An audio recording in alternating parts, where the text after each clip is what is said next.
Welcome! Let's cover the basics of the animation tool. Let's dive in. I'll drop a ball into the scene. Open animation, go down to position, and insert a keyframe. I'll set this at 1 second, then go to 0.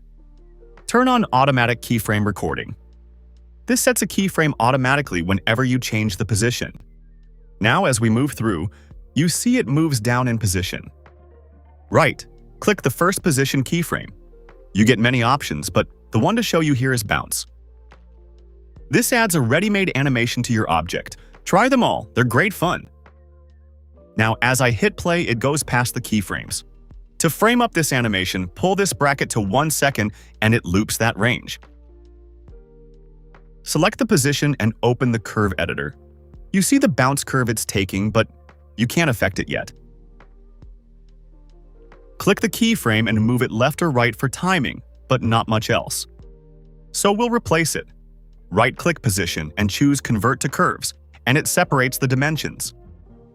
This overrides the previous bounce, but now you can pull out the x-axis, which is left and right.